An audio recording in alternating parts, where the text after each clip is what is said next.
বন্ধুরা আমার এই ভিডিওতে আপনারা দেখতে পাচ্ছেন যে আমার ভিডিও যে লাইক এবং ডিসলাইক সংখ্যা সেটি কিন্তু এখানে হাইড করা আছে এবং আপনারাও আপনার যে ভিডিওতে আপনার ইচ্ছা মতন লাইক এবং ডিসলাইক সংখ্যাকে হাইড এবং আনহাইড করে নিতে পারেন আপনাদের প্রয়োজন অনুসারে।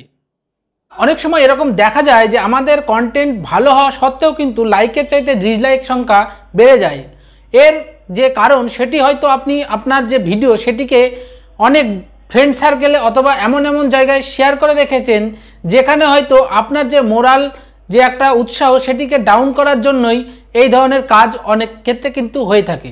সেক্ষেত্রে আপনাদের কোনো ভিডিওতে যদি লাইকের চাইতে ডিসলাইক সংখ্যা বেড়ে যায় সেক্ষেত্রে কিন্তু আপনাদের যে দর্শক তাদের কাছে কিন্তু একটি ভুল বার্তা পৌঁছে যায়। এই কারণে আপনাদের ভিডিওর যে ভিউজ সংখ্যা সেটি কিন্তু কমতে দেখা যায়। আপনার চ্যানেল নতুন হোক কিংবা পুরনো, অনেক ক্ষেত্রেই কিন্তু কিছু কিছু ভিডিওর ক্ষেত্রে লাইক এবং এই ডিসলাইকের যে কাউন্ট সেই সংখ্যাটা কিন্তু হাইড করে রাখা অত্যন্ত জরুরি হয়ে পড়ে। আর আজকের এই ভিডিওতে আমরা দেখে নেব যে আমরা আমাদের যে কোনো ভিডিওর লাইক এবং ডিসলাইকের যে কাউন্ট সেটিকে কিভাবে হাইড করতে পারি এবং আবার সেটিকে আনহাইড করে দিতে পারি।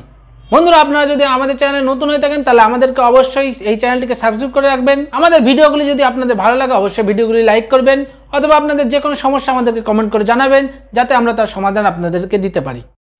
বন্ধুরা আমরা এখন আমার যে চ্যানেল তার ভেতরে চলে এসেছি এবং এখানে আপনাকে এখান থেকে যেতে হবে ম্যানেজ ভিডিও বলে যে অপশানটি আছে সেই ম্যানেজ ভিডিওতে এবং সেখানে আপনি আপনার যে সমস্ত ভিডিওগুলি পাবলিশ রয়েছে সেগুলি পেয়ে যাবেন।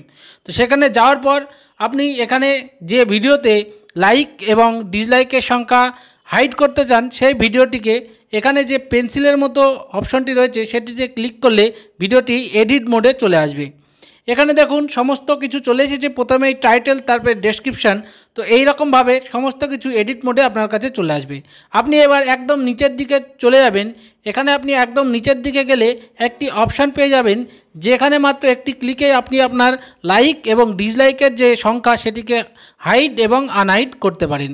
তো চলুন আমরা নিচের দিকে গিয়ে দেখি। নিচের দিকে চলে এসে দেখুন এখানে একদম শেষে একটি অপশান দেখতে পাচ্ছেন যেখানে লেখা আছে show how many viewers like and dislike this video. তো এখানে দেখুন এই অপশানটিতে একটি টিক চিহ্ন দেওয়া আছে। তো এই টিক চিহ্নটির ওপরে আপনি যখনই ক্লিক করবেন এটি কিন্তু টিক চিহ্নটি আর থাকবে না। তো এরপরে আপনাকে দেখুন এখানে আমি ক্লিক করছি এবং এর ফলে এই টিক চিহ্নটা কিন্তু এখান থেকে সরে যাচ্ছে। এবার আপনাকে সেভ করে দিতে হবে এবং সেভ করার সঙ্গে সঙ্গেই আপনার যে ভিডিওর তার যে লাইক এবং আনহাইড ডিসলাইক সংখ্যা সেটি কিন্তু হাইড হয়ে যাবে, অর্থাৎ দর্শক বন্ধুরা আর আপনার দেখতে পাবে না। এবার এই ভিডিওটি আমি চালিয়ে দেখছি এবং এখানে দেখুন এখানে যে লাইক এবং ডিসলাইক সংখ্যা সেটি কিন্তু দেখাচ্ছে না, শুধুমাত্র লাইক এবং ডিসলাইক এখানে লেখা উঠছে, অর্থাৎ সংখ্যা কিন্তু দর্শক বন্ধুরা আর দেখতে পাবে না। এবার আপনি আবার সেই যখন আপনার প্রয়োজন হবে এটিকে আনহাইড করার আবার সেই অপশানে চলে যাবেন এবং সেটিকে জাস্ট একটা ক্লিক করে এরকম টিক চিহ্নটি আবার ফিরিয়ে আনবেন। তারপর সেভ করে দিলেই আপনার ভিডিওতে আবার লাইক এবং ডিসলাইক সংখ্যা সেটি কিন্তু দর্শক বন্ধুদের কাছে আনহাইড হয়ে যাবে, অর্থাৎ দর্শক বন্ধুরা খুব সহজেই দেখতে পাবে। তো আপনারা প্রয়োজন অনুসারে এইভাবে আপনার ভিডিওতে লাইক এবং ডিসলাইক যে সংখ্যা সেটিকে হাইড এবং আনহাইড করতে পারেন। ধন্যবাদ ভিডিওটি দেখার জন্য।